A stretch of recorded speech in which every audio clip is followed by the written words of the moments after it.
जीवन में मान लीजिए कि कोई साधना है, मान लीजिए कि परमात्मा का हम लोग कोई भी पाठ करते हैं।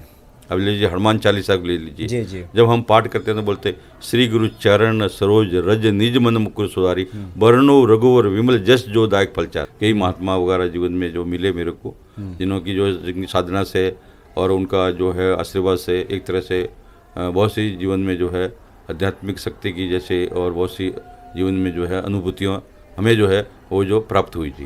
तो हिमालय में मेरा करीब मतलब 15-16 साल का अवस्था में अच्छा। हिमालय में मेरा व्यतीत हुआ और साधु संतों के साथ में। तो माता जी ने एक दिन गुस्से में आके बोल दिया कि तुम जो साधुओं को लुटाते हो तो जाओ तुम साधु बन जाओ। तो वो हमारा राजस्थानी भाषा में बोले जा तू जाके हम ही बन जाए। अच्छा। हाँ, ऐसे राजस्थान में मतलब ऐसा हाँ ऐसे माता जी ने कहा। हाँ, माता जी ने कहा। उसके बाद में पिताजी से बहुत प्यार था। पिताजी के शरीर छोड़ने के बाद में मेरे माता जी ने एकदम ऐसा बोल दिया कि वो तो बुढ़े बहुत हो गए थे, मर गए तो कोई बात नहीं। तो ऐसे मन में एक उस टाइम मेरे मन में भाव आया कि जो माँ अपनी पत्नी जो है अपने माँ के प्रति मतलब बोलती कि माँ का तो बहुत बड़ा सम्मान होता है, जो माँ का बात वो ऐसे मेरे मन में लग गया। तो उसके बाद में मैं घर से फिर निकल गया। सीताराम सीताराम सीताराम कहिए, सीताराम सीताराम सीताराम कहिए, जाहि विधि राखे राम ताहि विधि रहिए। सीताराम सीताराम सीताराम कहिए, जाहि विधि राखे राम ताहि विधि रहिए।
कहिए जाहि विधि राखे राम ताहि विधि रहिए सीताराम सीताराम सीताराम कहिए जाहि विधि राखे राम ताहि विधि रहिए जाहि विधि राखे राम ताहि विधि रहिए जाहि विधि राखे राम ताहि विधि रहिए। जय सिया राम। सब सुख लहे तुम्हारी सरना, तुम रक्षक काहू को डरना। हनुमान जी की प्रसन्नता से इस जीवन में सब संभव हो जाता है और ईश्वर की कृपा होती है तो व्यक्ति संत बनता है, ईश्वर के चरणों का अनुरागी बनता है। और आपके सामने इस वक्त उपस्थित हैं आपके चिर परिचित बाबा जी, जो किसी परिचय के मोहताज नहीं हैं।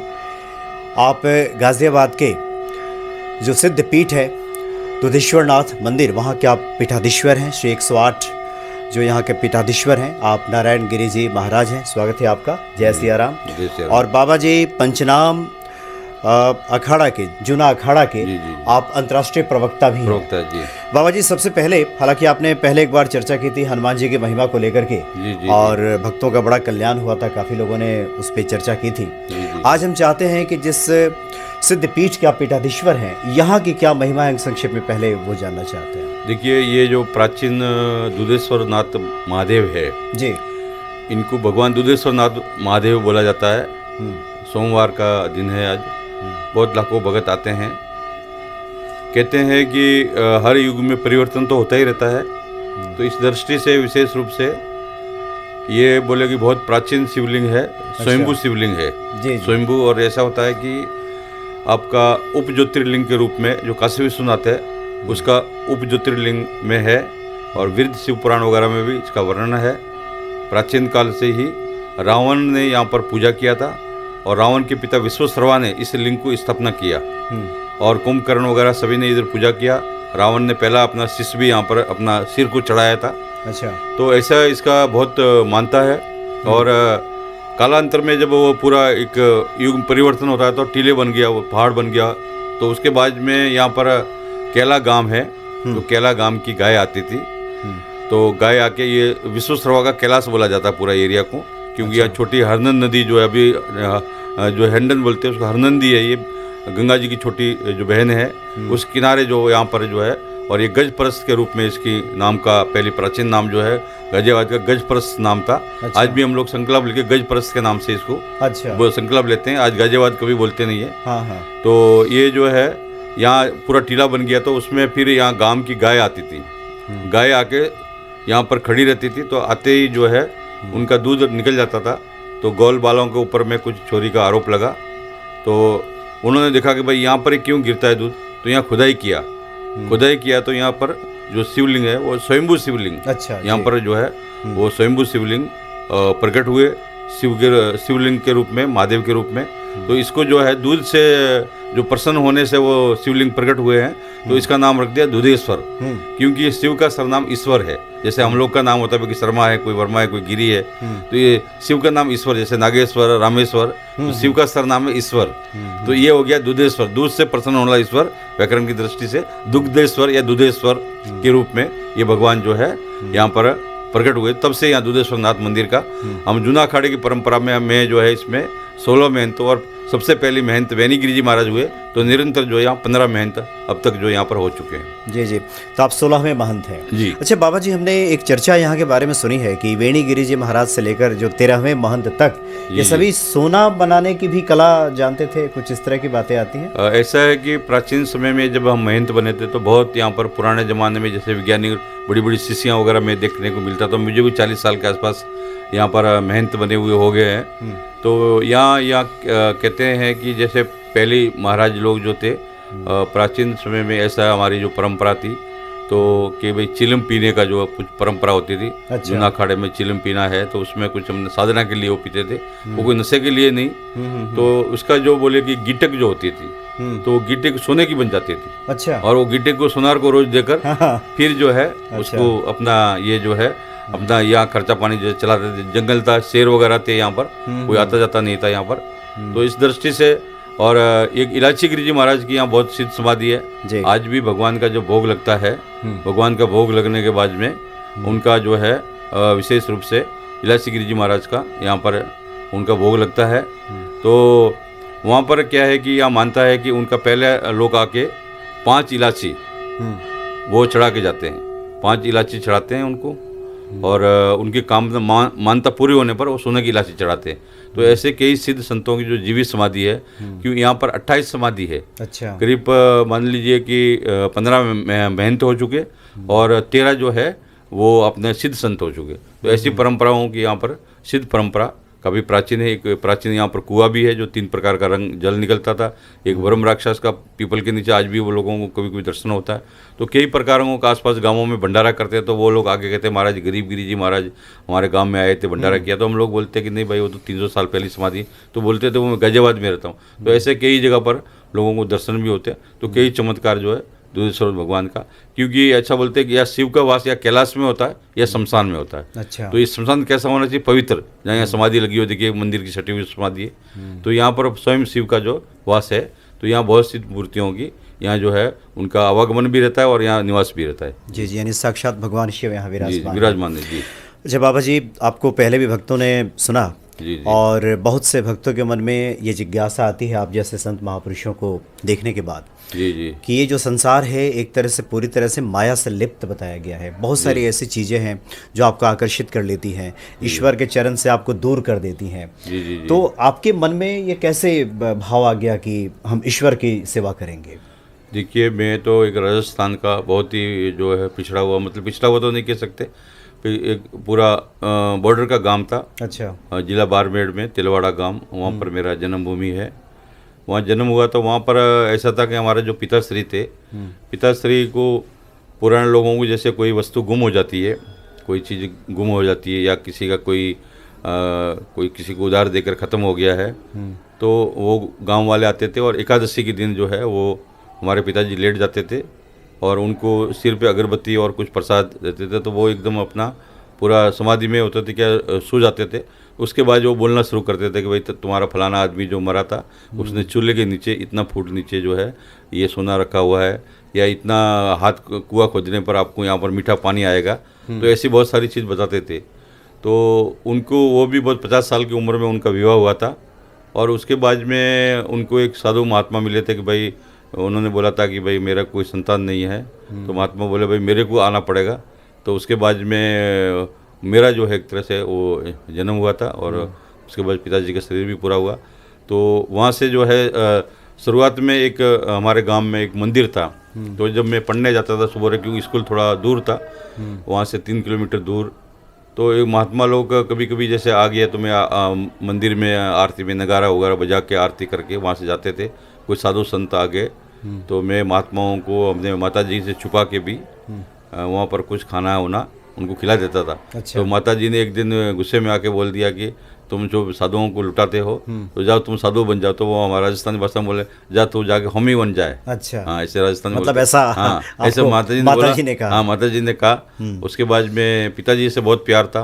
पिताजी का शरीर छोड़ने के बाद में मेरे माता जी ने एकदम ऐसा बोल दिया कि वो तो बुढ़े बहुत हो गए थे, मर गए तो कोई बात नहीं। तो ऐसे मन में एक उस टाइम मेरे मन में भाव आया कि जो माँ अपनी पत्नी जो है अपने माँ के प्रति मतलब बोलती कि माँ का तो बहुत बड़ा सम्मान होता है, जो माँ का बात वो ऐसे मेरे मन में लग गया। तो उसके बाद में मैं घर से फिर निकल गया। करीब मेरा जो है उस टाइम में मतलब 9 से 10 साल का अवस्था उम्र रही होगी, बहुत छोटा अवस्था में था। तो मैं वहाँ से निकल गया।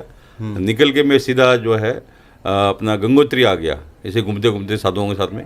गंगोत्री के बाद में वो गौमुख है, गौवास के ऊपर में जो भोजवासा है, तपोस्थली बोलते हैं, वहाँ पर जो है तपोवन वगैरह है। तो वहाँ पर एक लाल बिहारी बाबा थे और कुछ संत लोग थे। तो भोजवासा में जो गंगा, जहाँ से गंगा निकलती है, तो उनके पास में मैंने करीब 3 साल रहा। करीब वो क्या है कि सर्दियों में तो कलकत्ता वगैरह इधर उधर जाते थे, जो गर्मियों में 6-7 महीना वहीं रहते थे। तो हिमालय में मेरा करीब मतलब 15-16 साल का अवस्था में हिमालय में मेरा व्यतीत हुआ, और साधु संतों के साथ में। फिर मैं ऐसे घूमता हुआ इधर गाजियाबाद में आ गया। तो यहाँ गोरी गिरी जी महाराज थे, फिर हमारे गुरुजी रामगिरी जी थे। तो फिर महाराज ने बोला भाई यहाँ मठ में सेवा करो, ये करो। फिर यहीं पर मैंने जो है 80 में जो है संन्यास लिया। अच्छा। 82 में मेरा संस्कार वगैरह हुआ।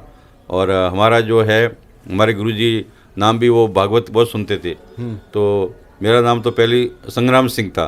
अच्छा। तो महाराज जी ने बोला कि भाई ऐसा है कि ये नारायण सुनते सुनते जो उनकी मुक्ति हो जाती है। अच्छा। तो गुरुजी ने मेरा नाम नारायण गिरी अच्छा। ये रख दिया है ना जी। तो इस तरह से मेरा जो प्रारंभिक जीवन इस तरह से वो प्रारंभ हुआ जी। जी जी। अच्छा बाबा जी, आपके बारे में जो मुझे जानकारी मिली कि आप बाल्यावस्था में ही, उस वक्त शायद आपका एक नाम लोग हंस कह के पुकारते थे। हाँ, हंस बोलते जी जी जी। हंस करके हाँ, पुकारते हाँ, थे। हंस बोलते थे। और ये भी आती है बातें कि आप मंदिर जब पहुंचते थे तो भगवान की मूर्त को घंटों बैठ के निहारा करते थे। जी जी तो जी। जिज्ञासा यह है कि क्या ये ईश्वर की प्रेरणा ही ऐसी होती है, कुछ पूर्व जन्म के हमारे ऐसे कर्म होते हैं जो ईश्वर के प्रति हमारा मन आसक्त होने लगता है? ये तो देखिए कि मोहवंश जीव लोग जीवता सनातना, हमारे धर्मशास्त्रों में भी लिखा हुआ है कि हमारा जो ये शरीर है उसका तो नाश हो जाता है, परंतु जो हमने शरीर से सत्य कर्म किए हैं उनका कभी नाश नहीं होता, वो हमारे साथ जाते हैं। जो हमने कुकर्म किए हैं उसका जो है उसका हमें दंड मिलता है ज़रूर, चाहे वो किसी भी पद पर हो, कोई चाहे बड़ा हो छोटा हो। हर व्यक्ति, मैं कहता हूँ कि अपना सत्य जानता है कि मेरा सत्य क्या है, और लोगों को एक दिखावा अलग होता है, जो अंतर मन में वो क्या है वो स्वयं जानता है। तो इस दृष्टि से पूर्व संस्कार, पूर्व जो हमारे दादा परदादा पिताजी वगैरह जो भी उनका साधना है, तप है, और एक तरह से हमारा भी किसी जीवन में कोई कोई पुण्य आत्मा, हमने भी कुछ पुण्य किए होंगे, तो उससे कुछ हमारी जानकारी और कुछ अवगत होता है। तो इस तरह से हमें इस तरह से कुछ प्रेरणा प्राप्त होकर हम इस जीवन में आगे। जिज्ञासा इसलिए हमने भी आपके सामने रखी है कि कई बार होता है कि व्यक्ति चाह कर के भी ईश्वर के तरफ आकर्षित नहीं हो पाता। अब जैसे आपने कहा कि माता जी के वचनों को आपने सुना तो आपको लगा कि संसार में कोई सार नहीं है, ये तो सब निरर्थकता ही है, असल प्रेम तो ईश्वर के प्रति होना चाहिए। तो ये आपने कहा कि बाल्यावस्था से 9-10 साल से ही आपके भीतर ये सब बातें बताइए जी। और उसके बाद फिर यात्रा राजस्थान से निकलते हुए हिमालय की तरफ पहुंची। हाँ, हिमालय की तरफ पहुंची जी जी। तो क्या कोई संत मिले, जैसे होता है कोई मार्गदर्शक मिल जाए कि आप? ऐसा है कि मैं हरिद्वार में काफ़ी समय में रहा, तो वहाँ पर एक खेमपुरी जी महाराज थे। अच्छा। तो वो क्या है कि अपना जो चंडी घाट है उसके नीचे रहते थे। तो जंगलों में जो है वो महात्मा जी कभी वस्त्र वगैरह भी नहीं पहनते थे, विभूति चढ़ाते थे, पूरा दिगंबर रूप में रहते थे, जूना अखाड़े के महाराज थे। तो उनके सेवा में रहा, तो मतलब जो है मैं देखा कि उनके पास में शेर चीते ये वो, तो हम तो बहुत डर जाते थे कि भाई ये खा जाएंगे कुछ। अच्छा। बोले बच्चा कुछ नहीं करेंगे, घूम के चले जाएंगे। तो महाराज जी की इतनी जो है आध्यात्मिक साधना थी कि वो मैं देखता था कि 2 बजे उठकर जो है उनकी समाधि लग जाती थी, वो ध्यान में साधना में रहते थे। तो बहुत से संतों का ऐसा मेरे जीवन में उनका आशीर्वाद वगैरह हुआ, कई महात्मा वगैरह जीवन में जो मिले मेरे को, जिनकी जो जिनकी साधना से और उनका जो है आशीर्वाद से एक तरह से बहुत सी जीवन में जो है आध्यात्मिक शक्ति की जैसे और बहुत सी जीवन में जो है अनुभूतियाँ हमें जो है वो जो प्राप्त हुई थी। जी जी। अच्छा बाबा जी, कई बार ये होता है कि एक मार्गदर्शक गुरु के सानिध्य में व्यक्ति, चूँकि हम संसारिक लोग ये सुनते आते हैं कि महात्मा चले जाते हैं हिमालय की तरफ और वहाँ फिर साधना करते हैं, तो ये जो साधना होती है एक आम लोगों के मन में, संसारिक लोगों की जिज्ञासा आती है, ये किस प्रकार की होती है? कि जैसे कि हम लोग यहाँ पाठ करते हैं, कोई क्या इस तरह की होती है, या फिर ध्यान की अवस्था होती है? ये होती क्या है कि ये भीतर किसी की ये ऊर्जा, आध्यात्मिक ऊर्जा आती है? देखिए जी, विशेष रूप से इसमें यह है कि मनोज जी, हमारे जीवन में बहुत सी जो घटनाएं होती है जी, मैं ये नहीं बोलता हूँ कि कोई महापुरुष आपको किसी ने प्रवचन किया तो आपका जीवन बदला। आप जो है एक चिट्टी, छोटी सी चिट्टी जो है, कीड़े मकोड़े, उनका गतिविधि से भी कुछ प्रेरणा प्राप्त कर सकते हैं। अच्छा। और कोई छोटा बड़ा व्यक्ति नहीं है, हम बहुत से प्रतिदिन हम अगर सीखना चाहे तो प्रतिदिन हम कुछ न कुछ उनको सीख सकते हैं। तो ऐसे ही अध्यात्म शक्ति के अंदर में उसका कोई स्वरूप, कोई वेशभूषा नहीं है। इसके ऐसे ऐसे जो है कुछ व्यक्ति मिल जाते हैं जो कि हमें विश्वास भी नहीं होता है। तो और हमारे मन में एक बार ऐसा भाव आया कि ये जो लोग बोलते हैं कि भाई जड़ और चेतन। अच्छा। तो मैं एक बार में मतलब देहरादून के ऊपर में कुछ लामा लोग थे, तो मैं रास्ते में जा रहा था, ऐसे ही घूमता हुआ जा रहा था, तो वो एक लामा मेरे को मिले, तो उन्होंने रास्ते में मिल गए। तो मैंने ऐसे उनको जिज्ञासावश बोला, भाई लामा में बहुत साधना होती है, बहुत शक्ति होती है, तो भी जड़ और चेतन क्या है? तो उन्होंने क्या हुआ, एक पत्थर नीचे से उठाया और इसको हिलाया, अच्छा। हिला के ये बोले चित्र ने नीचे फेंक दिया और बोले ये जड़ है ना जी, तो इसको बोले समझो। तो ऐसे मतलब एक चुटकी में वो एक सेकंड में वो ऐसा ज्ञान वो देके चले गए। तो जीवन में मान लीजिए कि कोई साधना है, मान लीजिए कि परमात्मा का हम लोग कोई भी पाठ करते हैं, अब लीजिए हनुमान चालीसा को ले लीजिए। जी जी। जब हम पाठ करते हैं तो बोलते श्री गुरु चरण सरोज रज निज मन मुकुर सुधारी बरनो रघुवर विमल जस जो दायक फलचार बुद्धिहीन तन जान के सुमरो पवन कुमार ना जी। तो ये कहाँ से है? बोले श्री गुरु के जो चरण है और चरणों का भी उसका नीचे का जो रज है, वो रज को हमने उसको जो है वो एक भाव का रज उसको लगाया। तो ये सारा चीज़ जब हम होता है तो हमारा बुद्धि भी शुद्ध होती है, हमारा कर्म भी शुद्ध होता है।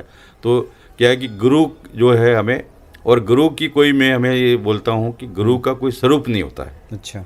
गुरु के कोई भी स्वरूप नहीं है गुरु का। और हमें हमारे जो गुरु दत्तात्रेय भगवान जो जूना अखाड़े के इष्ट देव है, उन्होंने 24 गुरु बनाया है।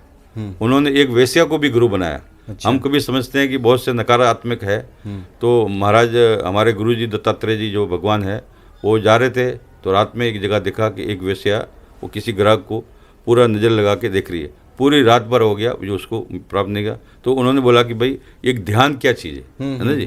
तो उन्होंने जो है कीड़े मकोड़े और हाथी हर चीज़ से ज्ञान लिया। तो 24 गुरु बनाए उन्होंने अपने जीवन में, है ना तत्व। तो ये अभी कुछ जो है मतलब एक तरह से जो कुछ अपने आप को अथाकथित गुरु कहते हैं, अच्छा। जिनकी जीवन की कोई साधना भी नहीं है, कोई उपासना भी नहीं है। बहुत से मैं देखता हूँ कि श्लोक भी गलत बोलते हैं, मंत्र भी गलत बोलते हैं, और उसके बाद में वो लाखों लाखों लोगों के जो है अपने गुरु बन के बैठ जाते हैं। उनको स्वयं को पता नहीं है कि अपने जीवन की चेतनाओं को, उनको अंत्यकरण में इतना मलिनता पड़ी हुई है और वो अपने को गुरु कहते हैं। तो मैं ऐसे लोगों को बोलता हूँ वो धिक्कार है उन लोगों को। तो ये गुरु जो है उसका कोई स्वरूप नहीं होता, कोई आकार नहीं होता है, और वो आपको किसी भी व्यक्ति में वो गुरु का तत्व होता है। जी जी। और वो सत्य का तत्व है जो परमात्मा तक जो है हमें पहुंचा सकता है। तो वो हमें कहीं से भी प्राप्त हो सकता है।